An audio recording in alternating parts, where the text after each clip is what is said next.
오늘 우리가 함께 읽을 비유의 말씀은 이와 같습니다. 마태복음 13장 48절부터 50절에 나오는 말씀인데요. 또 천국은 마치 바다에 치고 각종 물고기를 모으는 그물과 같으니 그물에 가득함에 물가로 끌어내고 앉아서 좋은 것은 그릇에 담고 못된 것은 내버리느니라. 세상 끝에도 이러하리라. 천사들이 와서 의인 중에서 악인을 갈라내어 풀무불에 던져 넣으리니 거기서 울며 이를 갈리라.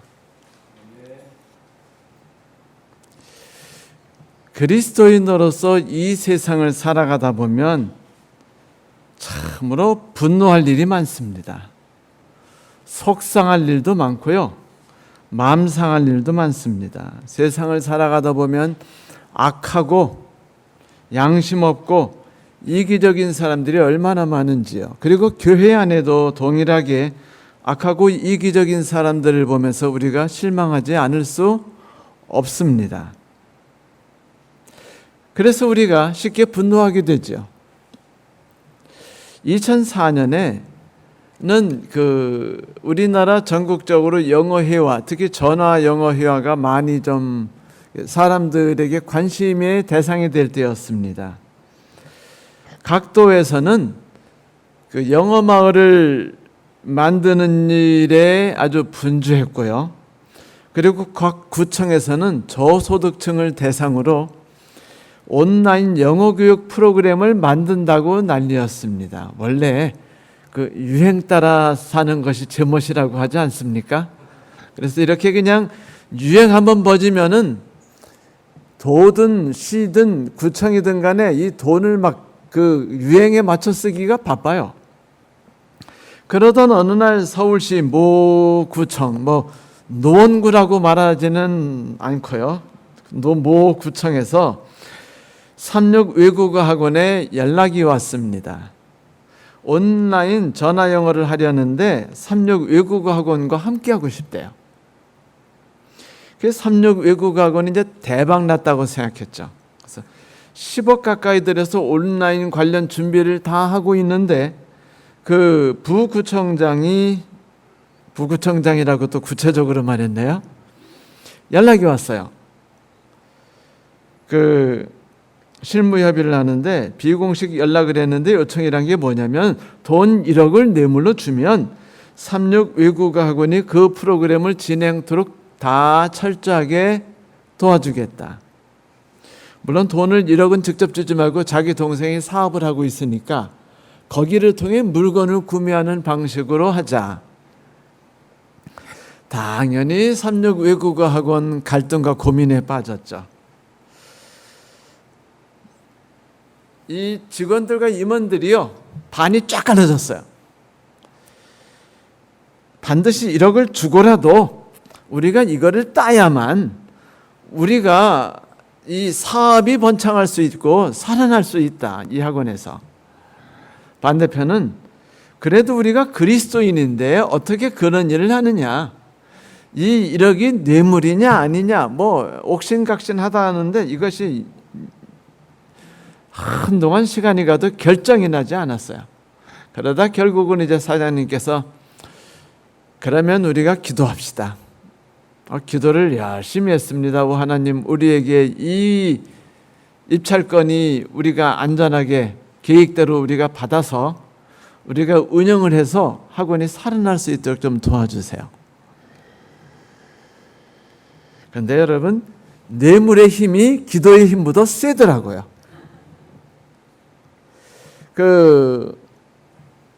시사영어 학원이 돈 1억을 내고 뒷돈 주고 내고서 그거를 가져갔습니다. 당연히 우리 SDA 저희 부서, IT 부서 직원들이 다 실망을 했고요. 학원도 실망했어요. 다 속상해했습니다. 억울해했어요. 분노했습니다. 그리고 개탄했어요. 오늘날 교회 다니는 그리스도인들이 가지고 있는 불만의 중심이 무엇일까요? 그것은 바로 그리스도인으로서 이 세상에 살아가면서 세상에 있는 악한 사람에 의해서 상당히 손해를 보고 있다고 느낀다는 거예요. 나는 노력하지 않은 게 아닌데 삽시간에 내가 벼락거지가 되는 세상이거든요. 우리는 도둑질을 하면 안 돼요. 근데 쟤들은 도둑질을 해가지고 떵떵거리며 잘 살고, 우리는 부모의 유산을 탐내지 않아야 되는데 불신자 형제들은 그거는 바보짓이라고 생각하면서 죽으라고 다 미리 가져가 버리고, 그리고 순식간에 내 몫의 유산이 미리 벌써 쏠락쏠락 다 없어져 버려요. 우리는 어리석은 바보가 돼버리죠. 교회 안에서도 이런 일들은 여전히 동일하게 일어나고 있죠. 기관 안에서도 권력을 얻고 돈을 얻기 위해서 지도자들이 부끄럼 없는 행동들을 여러 가지로 합니다. 흥미로운 사실은요, 선한 일을 하는 사람보다 선하지 않은 일을 하는 사람들이 높은 자리에 더 많이 차지한다는 거예요. 교회든 교회 밖이든 간에. 그래서 신기한 사실이죠. 그래서 우리는 분노해하고, 그래서 우리는 속상해하고, 그래서 우리는 절망해하는 겁니다. 어찌해서 하나님의 거룩한 교회에서 이런 일이 일어나는가? 왜 하나님께서는 악한 교인들이 저런 작태를 왜 두고만 보시는가? 과연 이런 교회에 내가 다녀야 하겠는가? 너무 화가 났어요. 어떤 분이 참다 못한 이분께서 하나님에게 항의를 합니다. 그분의 항의가 하박국서 1장 13절부터 16절에 이렇게 기록됐어요. 주께서는 눈이 정결하심으로 악을 참아보지 못하시며 패역을 참아보지 못하시거늘 어찌하여 거짓된 자를 방관하시며 악인이 자기보다 의로운 자를 삼키는데도 잠잠하시나이까? 주께서 어찌하여 사람을 바다의 고기 같게 하시며 다스리는 자 없는 벌레 같게 하시나이까? 그가 낚시로 모두를 낚으며 그물로 잡으며 투망으로 모으고 그리고는 기뻐하고 즐거워하여 그물에 제사하며 투망 앞에 분향하오니 이는 이것을 힘입어 소득이 풍부하고 먹을 것이 풍성하게 됨이니이다. 요즘 말로 말하면 이거예요. 적당히 속이고 적당히 뇌물 바치고 적당히 악한 자들과 어울리고 이렇게 하는 것에 분향을 올린다는 겁니다. 이것을 뿌듯이 생각하고 자식에게 가르친다는 거예요. 너희들 성경 말씀대로 살아야 되지만은 세상 살아가는 데서 몇 가지 중요한 게 있는데 그런 것들은 좀 양보도 할 줄 알아야 돼.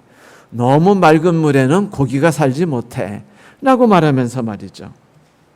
자, 이 모든 불만과 그리스도인들이 가지고 있는 그 질문에 대해서 예수께서는 뭐라고 대답하셨을까요? 오늘 우리가 함께 읽었던 7번째 비유의 말씀은요, 어쩌면 여기에 대한 대답이 될 수 있습니다. 어부들이 그물이 가득 차면 해변에 끌어 올려놓고 앉아서 좋은 것은 추려 그릇에 담고 나쁜 것은 내버린다.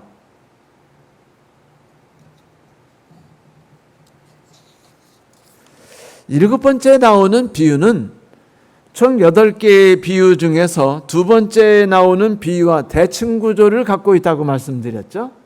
대칭구조는 여러분이 아시다시피 가라지 비유예요. 웃자란 가라지 말입니다. 비정상적으로 옳지 않은 방식으로 성장해 나가는 것이죠. 그리스도인들이 이 세상에서 부흥하고 성장하는 건 비정상이에요. 어떤 경우도 사단이 허용할 수 없는 겁니다.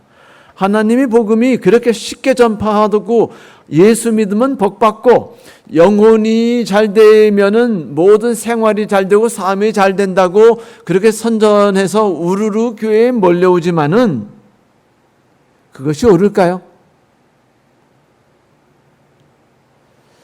하늘나라는 자기 밭에다가 좋은 씨를 뿌리는 사람과 같다. 사람들이 잠자는 동안에 원수가 와서 밀 가운데 가라지를 뿌리고 갔다. 밀이 줄기가 나서 열매를 맺을 때 가라지도 보였다. 그래서 주인의 종들이 와서 그에게 말했다. 주인어른, 어른께서 밭에 좋은 씨를 뿌리지 않았습니까? 그런데 가라지가 어디서 생겼습니까? 주인이 종들에게 말하기를 원수가 그렇게 하였구나 하였다. 종들이 주인에게 말하기를 그러면 우리가 가서 그것들을 뽑아버릴까요? 그러자 주인이 이렇게 대답하였다. 아니다. 가라지를 뽑다가 가라지와 함께 밀까지 뽑으면 어떻게 하겠느냐? 추수 때까지 둘 다 함께 자라도록 내버려둬라. 추수할 때 내가 추수꾼에게 먼저 가라지를 뽑아 단으로 묶어 불태워버리고 밀은 내 곳간에 거두어두라고 하겠다.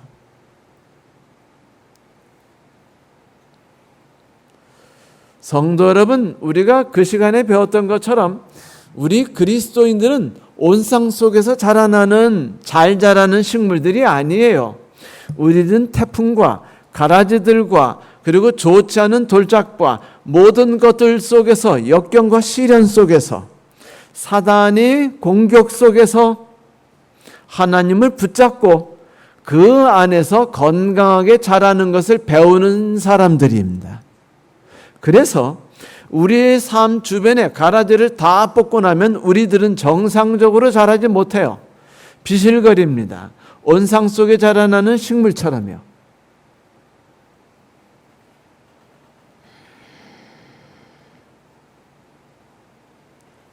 우리는 지난 시간에 가라지와 누룩이 어떤 사람을 말하고 어떤 사람을 경고하는지 잘 들었었죠. 그렇죠? 그들은 비정상적인 것을 꿈꿨어요. 하늘에 올리지 않습니다. 왜냐하면 그들은 삶의 꿈과 삶의 희망을 어디에 두고 있기 때문이죠? 이 세상에 두고 있기 때문입니다. 그런데 우리 하나님께서는 오늘 나오는 이 비유를 7번째 비유를 통해서 하나님께서 그들의 악한 행동을 끝까지 무조건 간과하지 않으실 것이라고 말씀하셨어요. 그들이 제 역할을 다해서 그리스도인들이 온전한 성품으로 건강하게 자라게 되면은 하나님께서 때가 찰 때까지 참고 기다리셨다가 심판의 날을 정하시고 그때 이 땅에 내려오셔서 조금의 아쉬움이나 조금의 주저함이 없이 저들을 태워보실 것이라고 말씀하셨습니다. 그렇게 그들을 버리실 거예요.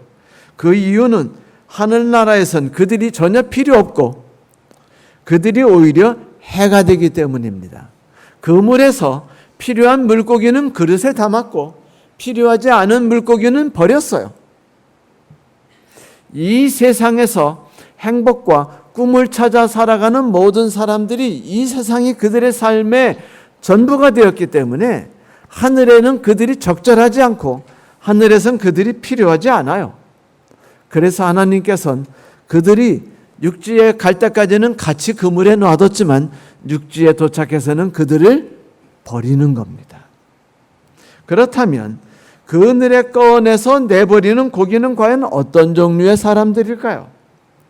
그것은 아마도 하늘에서나 하나님께 전혀 필요 없고 쓸모없는 사람이겠죠. 그렇지 않습니까? 어부에게도 필요 없고 그리고 사람들에게도 필요 없는 고기 말입니다. 용서하지 않고 이해하지 않고 불쌍히 여기지도 않고 나만을 생각하고 하늘나라 법칙을 별로 귀중하게 생각하지 않는다면 아마 그들이 되겠죠. 비방하고 이용하고 거짓말하고 나의 유익을 위해서 남의 이익이 사라지는 것에 대해서 죄책감을 갖지 않는다면 바로 그들이 저들일 것입니다. 성경에 이런 말씀이 있어요. 하나님의 뜻대로 하는 근심은 후회할 것이 없는 구원에 이르게 하는 회개를 이루는 것이요 세상 근심은 사망을 이루는 것이니라. 여기서 세상의 근심이란 세상에 대한 염려예요. 세상에서 좀 더 잘 살고 싶은 염려입니다. 세상에서 좀 더 평안한 삶을 살고 싶은 염려입니다. 세상에서 내 가문이 10대까지 잘 살 수 있도록 하기 위해서 모든 생각과 꿈을 갖고 있는 그런 염려예요. 그런 염려는 우리들을 사망에 이끌 것이라고 성경은 분명하게 말하고 있습니다. 그것은 무엇을 말하냐면 이 세상이 우리의 시민권을 둘 것이라고 생각한다면 그렇게 하라는 것이에요. 대신 이 나라 시민권을 갖고 있으면서 하늘나라 시민권도 같이 가질 꿈은 어떻게 하라? 결코 꾸지 말지니라. 성도 여러분, 곧 그물에 던져서 버려질 저들을 결코 부러워하거나 시기하지 마십시오. 우리는 결코 어린이가 아닙니다. 저들을 질시하지 마세요. 내 떡이 더 큰데 왜 내 떡을 버리고 그들의 떡을 취해야 합니까?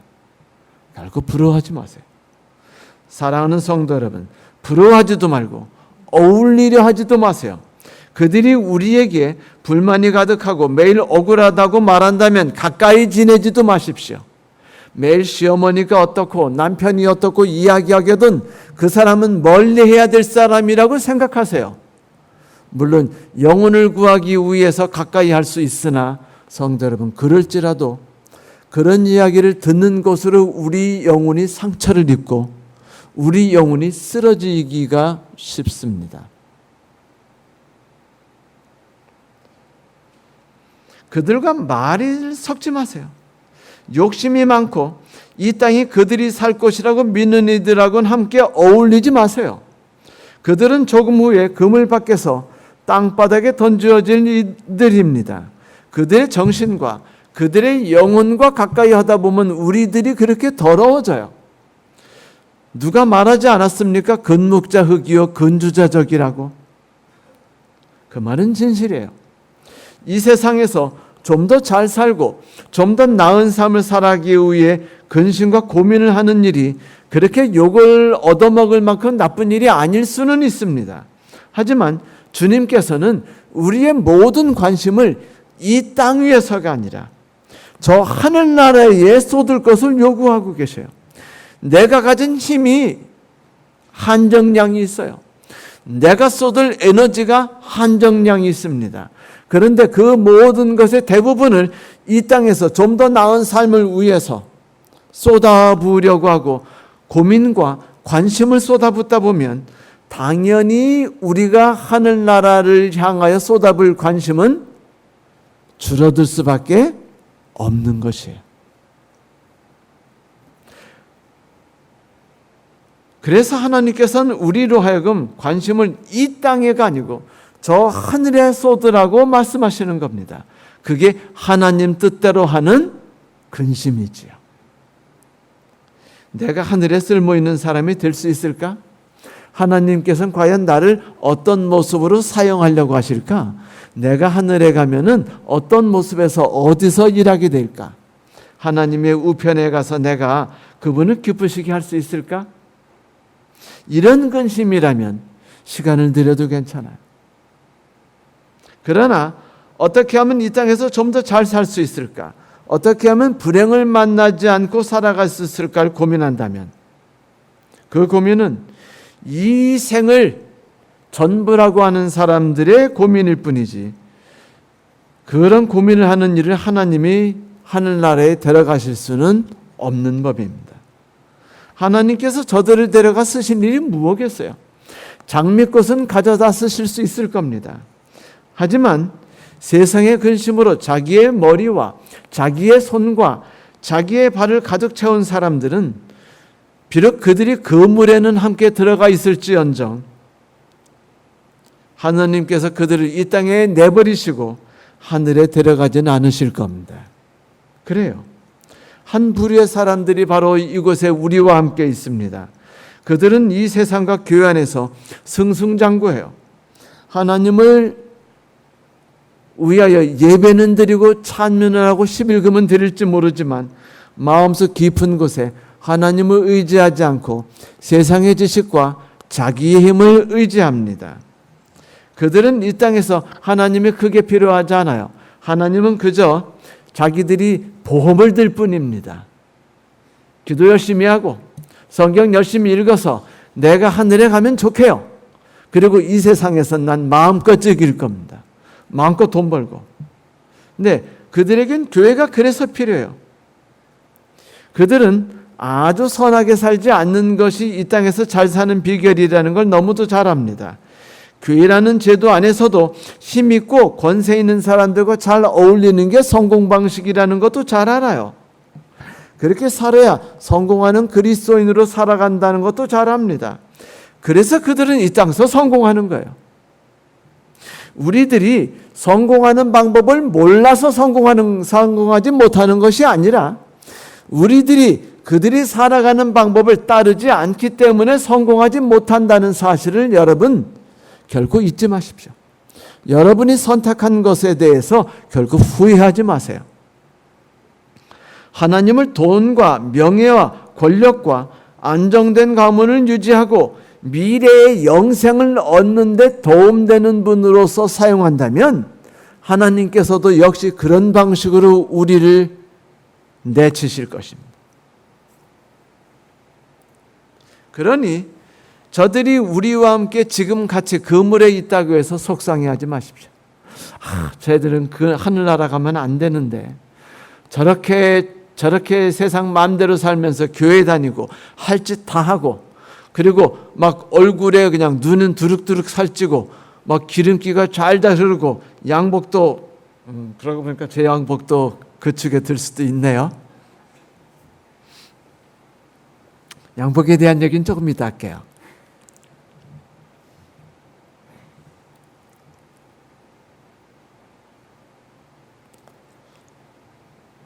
하나님께서 그들을 필요로 하실까요?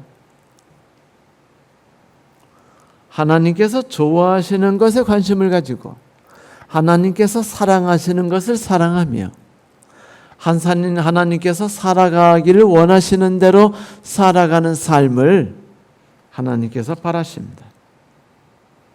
그들이 이 땅에서 활개치고 다니면 이곳이 천국이여라고 말하겠죠.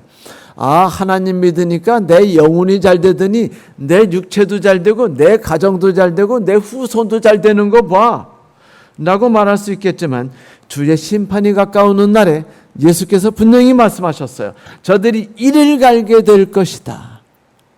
이것은 진리입니다. 결코 변할 수 없는 진리예요.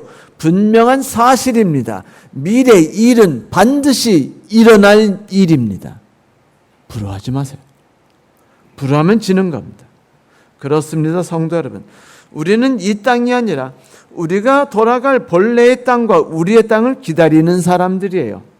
그러므로 우리는 이 땅에 소망을 두지 말아야 됩니다. 여러분, 소망을 둔다는 게 뭐죠? 희망을 두고 있다는 거예요. 빈민과 도로 신호등과 고급 주택과 그 도로 신호등에 있어서 여러분 고급 주택가가 신호등이 빈민가 그 도로 신호등보다 더 빨리 설치되는 이유가 뭔지 아세요? 영국의 유명한 저널리스트였던 팀 할폴드는요, 그 현상을 찾아보다가 이렇게 설명하게 되었어요. 가난한 지역에 사는 사람들은 그 동네가 자기들이 오랫동안 머물러야 되는 곳이라고 생각하지 않고 지나가는 곳이라고 생각된다. 그래서 동네의 발전을 위해서 정성을 기울이지 않는다. 우리가 바로 그렇게 생각해야죠. 이 땅에 대해서. 여러분, 이 땅의 범죄에 대해서, 이 땅의 불공정함에 대해서, 이 땅의 부조리에 대해서 너무 분개해하지 마세요. 너무 분노해하지 마세요. 우리가 이것을 해결하기 위해서 여의도라도 나가야 된다는 생각을 하지 마세요. 집단적인 힘으로 이것을 바꾸려고도 하지 마세요. 그저 내버려 두세요. 이 땅은 악한 세상입니다. 이 땅에 희망을 갖지 마세요. 신호등이 달려있든 말든 이곳에 희망을 두지 않은 사람들은 거기에 관심을 갖지 않습니다. 왜요? 지나가는 곳이기 때문입니다. 그저 지나가는 것이에요. 우리의 관심은 어디에 있어야 하냐면 저 하늘나라에 신호등이 어떤 모양일지 거기에 내가 어떤 모습으로 준비되어 가야 내가 적합하게 살게 될지 그것을 준비해야 되죠. 그것을 위해 지금부터 쉬지 않고 열심히 준비하였다 할지라도 모자람이 없어요. 세상은 공평합니다. 미국인은요, 미국에서 활개를 치는 거고 우리나라 사람은 이 땅에서 안정함과 평안함을 누리는 거 아니겠어요? 그러나 가라지처럼 성장하지 못했다고 억울하지 마세요. 왜? 가라지는 이 땅에서 잘 자라게 돼 있어요. 하지만 여러분, 우리는 이 땅에서 잘 자라지 못하는 만큼 하늘에서 쓰임받을 곳이 있고요. 그것에는 나를 반긴 이가 있지 않습니까? 이것을 감사하십시오. 이것을 기뻐하세요. 심판의 날은 머지않아서 곧 오게 되어 있습니다. 그러니 이 세상에 우리의 마음을 두고 우리의 미련을 두지 마십시오. 여러분 혹시 이런 생각해 보셨나요? 그들이 악한 행동을 해서 이 세상에 잘 사는 것은 마귀의 땅의 시민권자로서 당연한 권리고, 그 결과로서 그들의 삶은 당연히 이 땅에서 짧은 인생으로 끝나간다는 것을, 또한 하늘에서 하나님과 함께 영원한 즐거움을 살아갈 우리가 이 땅에서까지 즐거움을 누리라는 건 너무 이기적이고 악한 생각이라는 것을, 우리가 이 세상에서 힘든 삶을 살고 저들은 심판 후에 천국을 맛보지 못하는 게 서로 공평하지 않습니까? 그렇지 않나요? 공평하지 않나요? 그런데도 가끔 억울한 생각이 드세요. 이 땅에서도 좀 더 잘 살고 싶고, 형제들이 유산을 빼앗지 않았으면 좋겠고, 그리고 내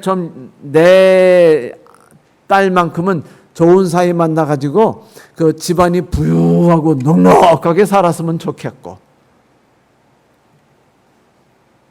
욕심입니다. 버리세요. 저들은 내일이 없다고 살아가는 사람들이기 때문에 미래가 주어지지 않는 거예요. 우리는 미래를 꿈꾸는 사람이기 때문에 이 땅에 우리의 미련이 없는 것입니다. 당연히 마귀는 이 땅에 희망을 두고 있는 사람을 편을 들어주고 그들이 이 땅에서 잘 살 수 있도록 도와줘야 하지 않을까요? 그들이 교인이라 할지라도 돈을 주고 부를 주며 좋은 직장을 베풀어 줘야 하지 않겠습니까? 엎어지는 순간에 거기서 잃었던 금반지를 주는 그런 재수 말입니다. 그게 그리스도인들에게 임할 거라고 생각하지 마세요. 하지만 사단은 자기의 종 그리스도인들에게는 그것을 베풀 용의가 있습니다. 예수께서 이렇게 우리에게 말씀하지 않으셨던가요? 이것을 너희에게 이르면 너희가 내 안에서 평안을 누리게 하려 함이라. 제발 속상해하지 말고, 제발 안타까워하지 말고, 제발 분내하지 말라는 거예요. 내가 너에게 이야기해 준 이유가 있다는 겁니다. 세상에서는 너희가 환난을 당하나 담대하라. 내가 세상을 이겼느니라. 이 세상에서 우리가 낙을 누리지 못해요. 이 세상에서 우리가 원하는 대로 모든 걸 얻을 수 없어요. 내가 지금 전세를 살고 있든, 내가 지금 비난한 집에서 살고 있든, 월세를 살고 있든, 그게 뭐가 억울할 일입니까? 죄 많은 이 세상은 내 집이 아니라고 분명히 노래했음에도 왜 우리는 여기에 대해 섭섭해야 되죠? 섭섭할 필요가 뭐 있습니까? 혹시 우리가 이 땅에서 너무 그렇게 평안하게 살다 보면은 당연히 우리의 마음의 뿌리를 이곳에 받게 되기 때문에 하늘을 잃어버리는 것도 당연한 것이에요. 주께서 말씀하셨어요. 불안해하지 말라. 내가 이 땅에서 싸워서 이겼으니 너희들도 이 땅에서 곤고한 삶을 지낼지라도 이 땅에서 이긴 삶을 살도록 내가 도울 것이니라. 그때는 머지않아 올 겁니다. 예수께서 이 땅에 다시 오시는 날부터 시작될 거예요. 영원히 우리를 기다리고 있습니다. 성도 여러분. 영원히 우리를 사랑하시는 이들과 함께 살아갈 날이 우리에게 곧 다가올 것입니다. 이 땅에서 주어진 일이 다 마치면 모든 사람들에게 심판이 있을 거예요. 그 사실을 믿고 그 사실을 받아들이십시오. 두 사람의 농부가 있었습니다. 한 사람은 그리스도인이었고 또 한 사람은 불신자였어요. 어느 날 불신자 친구가 그리스도인 친구에게 편지를 썼습니다. 난 하나님을 잘 몰라. 나는 그리스도도 모르고 믿지도 않아. 그러나 지난 봄에 나는 파종을 잘했지. 여름에 순풍으로 물대기와 긴 매기를 잘했어. 가을에 풍성한 수확을 잘했어. 신자 친구들보다 난 훨씬 많은 수확을 했거든. 나는 하나님이 세상을 심판하신다는 게 이해가 안 가고 깨달을 수가 없네 그려 친구여. 그러자 이 편지를 받은 그리스도인 친구가 이렇게 답신을 했어요. 친구여, 하나님은 10월의 결과를 보시지 않는다네. 하나님의 심판은 그분이 정하신 날에 하는 것이요. 성도 여러분, 무언가 여전히 우리의 마음을 쉬지 않고 괴롭히거든. 이 세상이 우리의 것이 아닌 것처럼, 이 세상이 우리를 자꾸 내치는 것 같은 기분이 드시거든. 조금 전에 안 믿는 친구에게 말했던 그리스도인 친구처럼 스스로에게 이렇게 말씀하세요. 하나님이 정하신 날에 내 모든 수고의 결과를 볼 것이다. 성경은 우리에게 이렇게 말할 뿐입니다. 가라지를 뿌린 원수는 악마요. 추수 때는 세상이 끝나는 날이요. 추수꾼은 천사들이다. 그러므로 추수 때 가라지를 뽑아서 불에 태우듯이 세상 마지막에도 그렇게 할 것이다. 그날이 오면 하나님의 사람들이 자기의 천사들을 보낼 것인데 그들은 나음을 죄짓게 하는 자들과 악행을 일삼는 자들을 모조리 자기 나라에서 출해내서 불구덩이에 쳐넣을 것이다. 그러면 거기에서 그들은 가슴을 치며 통곡할 것이다.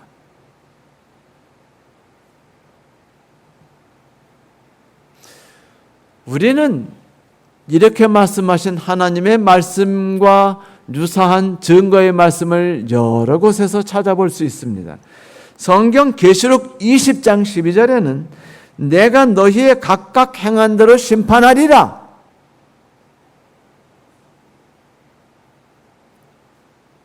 이건 에스겔 33장 20절에 있죠. 계시록 20장 12절에는 이렇게 말씀이 있어요. 또 내가 보니 죽은 자들이 물온대소하고 보좌 앞에 섰는데 책들이 펴있고 그 또 다른 책들이 펴있으니 곧 생명책이라. 죽은 자들이 자기의 행위를 따라 책들에 기록된 대로 심판을 받으니. 우리 몰래 기록을 말소할 수 없어요. 우리 마음대로 기록을 수정할 수 없어요. 하나님께 뇌물을 드릴 수 없습니다. 우리의 오늘 살아간 삶은 생명책에 기록될 것이며 그리고 기록책에 기록될 것이에요. 내가 후회한 것도 내가 속상한 것도 기록이 될 텐데 여러분 괜히 그 마음이 껄떡지근하지 않으십니까? 성경에 기록될 때 유쾌하지 않을 일은요 하지 마세요. 심판의 날이 다가오고 있습니다. 토마스 카를라일은 이렇게 말했습니다. 결코 심판의 날이 다가오고 있음을 잊지 마라. 어리석은 자들은 악한 일에 대한 심판은 아주 더디 오고 이 땅에는 위험만 있고 공의가 없다고 생각하나 심판은 반드시 오며 비록 하루나 이틀, 한 세기나 두 세기 내가 생각하는 것보다 늦게 올지언정 인간에게 죽음이 있는 것처럼 분명히 심판도 있다. 이 말씀을 믿으십니까? 이것이 그들을 찾아올 미래예요. 하늘에 쓸모없는 존재와 이 세상에서 너무 성장하기를 기뻐했던 존재들, 내가 하늘나라에서 쓸모있는 존재가 되기에 오늘을 준비하지 않은 존재들에 대해서는 미래가 없습니다. 미래는 이 땅에 꿈을 꾸고 살아가는 사람들을 위한 미래가 아니에요. 성경에서 말하고 있는 미래는 내일에 대해서 꿈을 꾸고 있는 사람들을 향해 준비됐다는 사실을 결코 잊지 마십시오. 그러니 속상해하지 마세요. 그러니 부러워하지 마십시오. 그들이 이렇게 살면은 좋은데 왜 어리석게 살아가냐고 속삭일지라도 그 유혹의 음성에 대해 사단아 물러가라라고 말씀을 하십시오. 성경 히브리서 9장 27절에는 분명히 이렇게 말하고 있어요. 한 번 죽는 것은 사람에게 정해진 것이요 그 후에는 심판이 있으리라. 이것은 결코 변할 수 없는 진리요 사실입니다. 사랑하는 성도 여러분, 그러니 이 땅을 너무 사랑하지 마십시오. 때가 되어서 이 땅을 떠날 때 그 슬픔이 얼마나 크겠어요. 내가 모아둔 돈, 내가 지어둔 그 아름답고 예쁜 집, 롯의 아내가 왜 심판의 날에 천사가 붙잡았는데 떠나지 못했는 줄 아십니까? 이 땅에 두었던 것이 너무 아까웠기 때문이에요. 내가 키우는 자식 새끼가 변호사요, 의사요, 검사요, 그리고 합회장이에요. 내가 모아놓은 재산이 이번에 72평짜리 의리빛 가운 그 강남에 있는 집입니다. 드디어 내가 이거를 샀어요. 13번째 내가 갭 투자해서 만든 집입니다. 그리스도인으로서 지혜를 다했더니 내가 이 집을 샀어요. 그런데 갑자기 천사가 와서 나를 잡아가면서 뭐래요? 곧 이어서 유황불이 내려갈 거니까 서둘러 달려가자는 겁니다. 그런데 천사가 붙들고 가려는 곳을 따라가려니 자꾸 뭐가 아쉬워요? 이 세상이 아쉬운 거예요.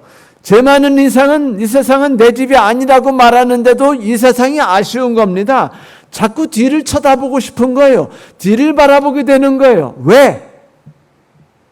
이 땅에 너무 많은 것을 쌓아뒀기 때문입니다. 너무 이 땅에서 노력을 많이 했기 때문이에요. 내가 들인 수고가 너무 많기 때문입니다. 그 수고와 그 애정과 그 노력을 하늘을 위해서 퍼붓다면 아깝지 않게 천사가 내 손을 딱 잡는 순간에 아이고 기다렸습니다. 얼른 나를 데려가세요라고 말했을 거예요. 그녀는 유황불에 터죽지는 않았습니다. 하지만 그곳에서 뒤를 돌아보는 순간에 소금 기둥이 되어서 그 뒤에 세상을 살아가는 모든 사람들에게 경고의 등대가 되었죠.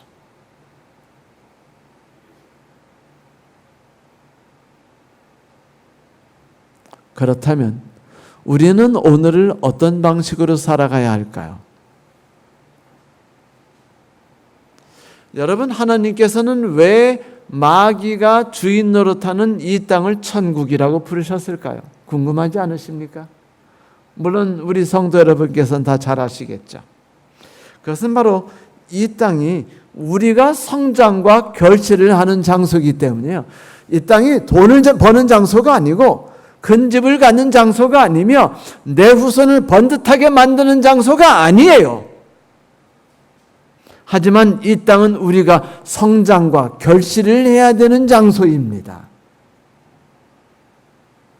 하나님은 나의 성장과 결실이 내 남편을 통해서 할 수 있도록 돕지 않으십니다. 하나님은 내 형제들을 통해서 하도록 돕지 않아요. 그들은 나를 돕지 않습니다. 하나님이 나를 직접 도우실 거예요. 이 땅에서 악의 세력과 함께하면서 나를 괴롭히는 존재들과 함께하면서 나의 마음에 상심을 줄 수 있는 대상들과 함께하면서 나는 성장합니다. 나는 자라나요. 난 하나님을 붙드는 법을 배웁니다. 난 하나님을 의지하는 법을 배워 하나님밖에 없습니다. 죄 많은 이 세상은 내 땅이 아닙니다라고 외치는 것을 배웁니다. 그게 성장이에요. 그게 결실입니다. 우리가 많이 성장할 줄 아십니까? 오늘은 어제보다 죄를 덜 지었네. 내일이 기뻐질 것 같아. 내일은 오늘보다 죄를 덜 지을 것 같아. 나는 담배도 끊었고 술도 끊었어. 여러분, 결코 그렇지 않아요. 어제 저녁에도 제가 말씀드렸다시피 신앙생활을 오래 했는데 좀 더 나아진 것 같습니까? 아니에요. 우리는 생활이 좀 더 나아지고, 신앙생활이 좀 더 나아지고, 신앙생활이 좀 더 번듯해지고, 신앙 습관이 좀 더 바르게 바뀌는 것은 여기서 경험하고자 하는 것이 아닙니다. 우리가 경험하는 것은 이 세상에서 정말로 내가 이 세상에서 무엇을 하더라도 옳지 않으며 하나님만이 나의 유일한 붙잡을 수 있는 동아줄이고 희망이라는 것을 깨닫는 경험을 쉬지 않고 함으로 하나님을 좀 더 붙들 수 있도록 강한 손으로 그분을 붙잡는 법과 하나님만을 바라보는 법을 배우게 되는 것이에요. 그게 성장입니다. 죄악의 습관을 좀 끊었다고 여러분 희망과 기뻐하지 마십시오. 아담이, 아브라함이, 욥이, 야곱이, 이삭이 그렇게 살았지만 그들이 신앙이 오래된 130세, 120세 되는 날에 하나님과 가장 반대되는 악행을 저질렀던 것 기억나지 않으십니까? 그게 인생입니다. 성경은 그걸 통해 우리에게 한 가지를 가르쳐요. 죄악된 습관을 끊으려 하려고 애쓰는 것보다 네가 그만큼 연약한 존재이니 하나님을 붙들려고 노력하라 라는 진리를 우리에게 가르칠 뿐이죠. 그래서 여기가 천국이에요. 그러나 이 땅에서 우리가 핸디캡을 갖고 있다고 해서 너무 억울해하지도 마세요. 사실 핸디캡이라고 해서 그것이 못 산다는 것은 아닙니다. 내가 그리스도인이기 때문에 돈을 못 벌어서, 내가 그리스도인이라서 내가 좋은 며느리와 좋은 딸을 받지 못해서, 내가 그리스도인이기 때문에 잘난 남편을 두지 못해서 억울해하지 마세요. 저는 핸디캡이 많은 사람입니다. 저는 장이 약해요. 그래서 장이 약하기 때문에 화장실을 좋아합니다. 화장실도 장자가 들어가죠. 저는 어릴 때부터 화장실에 오래 있었죠. 저주의 대장이라고 불렀습니다. 그런데 그때의 화장실은 냄새가 났어요. 그리고 응아를 하면은요, 응아를 넣으면서 탁 피해야 됐어요. 왜냐면 밑에서 물이 텀벙 하고 튀어오르면 여기가 다 젖어요. 냄새나는 거로. 정말 말씀 못 드리겠어요. 제대로 자세하게는. 저는 거기서 오래 살았어요. 그런데 그게 나쁘지만은 않았습니다. 왜죠? 거기서 책을 읽었고, 거기서 생각을 했고, 거기서 많은 것을 배웠어요. 많은 설교 재료가 거기서 나왔어요. 그러니까 여러분은 저한테 이렇게 말씀하셔요. 목사님이 장이 나쁜 게 좋아요. 목사님이 장이 나빠서 화장실에서 책을 많이 읽으셔서 설교가 눈꼽만치 좋아지는 것 같으니까 좋아요. 이렇게 말씀하시고 계속 장이 나빠지세요 라고 말씀하셔도 괜찮아요. 사실 제가 몸이 약하죠. 저는요 몸무게가 55kg를 넘었던 적은 군대에서 딱 한 번 58kg, 그 뒤에는 52kg, 53kg, 54kg, 55kg. 그래서 저는요 남들처럼 초콜릿 복권을 보여주고 활백을 보여줄 생각을 아예 하지 않습니다. 왜 남들처럼 살아야 됩니까? 왜 벗어서 보여주려고 그래요? 그러면 갈비씨면은 입어서 보여주면 되잖아요. 그렇지 않나요? 그래서 우리 집사람이 여보 갈비라도 괜찮아. 옷만 잘 입으면 돼. 이쁘게 잘 갖춰 입으면 돼. 그래서 아내가 이쁜 옷을 맞춰주니까 교우님들이 뭐냐면 목사님 그 옷 입으니까 잘 어울려 보여요. 지적으로 보이세요. 네. 그런데 남성답게 보인다는 말은 하지 않으시더군요. 지적으로 보이신다고 하시죠. 그래요. 우리는 이 땅이 우리에게 핸디캡을 줄지라도 이 땅에서 만족하고 살 수 있어요. 하나님이 만족하고 살 수 있는 것은 주시니까 너무 억울해하지 마세요. 죄 많은 이 땅, 우리 땅이 아니라도 걱정하지 마세요. 살 수는 있습니다. 그러니 불만해하지 마세요. 불만족해하지도 마세요. 중요한 건 내가 누구냐라는 것을 깨닫는 일입니다. 그리고 나를 만드신 하나님께서 지금 바로 이 순간에 내게서 무엇을 소망하고 계시냐를 알아가는 것이에요. 그 순간 우리는 좋은 알곡으로 익어가게 되는 것입니다. 성도 여러분, 우리의 계획만이 우리의 삶을 가치 있게 꾸밀 거라고 결코 생각하지 마십시다. 오히려 하나님께서 우리를 베푸시는 삶이 더럽고 험한 삶이라 할지라도, 눈물이 나는 삶이라 할지라도, 저놈의 남편 때문에 오늘도 불만족스러운 삶을 산다 할지라도 기뻐하십시오. 왜냐하면 하나님께서 우리에게 사망의 음침한 골짜기를 다닌다고 말씀하셨지 다른 말씀을 하지 않으셨기 때문입니다. 사망의 음침한 골짜기를 실망한 초장으로 생각하십시다. 실망한 초장이 될 거예요. 그 순간순간이 고통스러웠지만 먼 훗날 우리가 되돌아보면 바로 그 순간이 하나님이 우리를 가장 꽉 붙들었던 순간이고 하나님이 가장 가까이 우리 옆에 계셨던 순간이라는 걸 발견하게 될 것이에요. 이 세상의 힘든 삶을 견뎌내는 것이 인내라고 배웠죠. 어떤 고통을 단순히 참는 것이 인내지요. 하지만 성도 여러분, 우리는 인내의 더 멋진 모습을 배우지 않았습니까? 보이지 않을지라도 내가 겪고 있는 이 고통, 남편이라는 왼수 뒤에 있는 고통 뒤에 이것을 조정하시는 하나님이 계시다. 때가 지나가면 이 어두운 터널을 통과하면 하나님께서 내게 밝은 미래가 보여주시는 천국을 안겨주실 것이다. 이게 인내예요. 그분의 손을 붙잡고 어두운 길을 대담하게 걸어갈 수 있는 것. 비록 이 험하고 슬프고 고통스러운 길일지라도 하나님의 손을 붙잡고 걸어갈 수 있는 용기를 갖는 것이 인내입니다. 인내를 가집시다. 앞길이 보이지 않을지라도, 무엇을 해야 될지 모를지라도, 분노와 절망이 우리를 두를지라도 절망하지 마십시오. 이 캄캄한 곳이 우리가 해답을 찾을 수 있는 곳입니다. 예수께서, 하나님께서 우리에게 이렇게 말씀하셨어요. 내가 캄캄한 곳에 거하겠다. 네, 그분이 캄캄한 곳에 거하겠다고 말씀하셨어요. 어두워서 모든 사물이 보이지 않을 때, 그때가 바로 손으로 하나님께서 내 곁에 계신 것을 더듬어 만져볼 수 있는 때입니다. 한번 만져보지 않으시겠어요? 한번 느껴보지 않으시겠어요?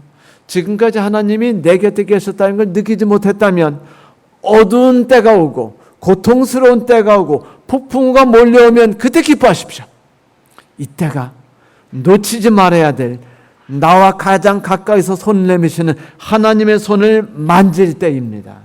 원하지 않는데 내가 몸이 아프고 고통스러운 삶이 내 몸을 지배할지라도 기뻐하십시오. 희망을 붙잡고 그분의 손을 붙잡고 결코 놓지 마십시오. 그분도 우리의 손을 놓지 않을 것입니다. 그렇게 되면 어느 날 그 그물에서 그분이 나를 꺼내서, 아, 얘는 꼭 그릇에 담아야 가서 우리 집으로 가져가야겠네 라고 말씀하신 다음에 우리를 그늘에 그 그릇에다가 던져 넣으실 것입니다. 감사합니다.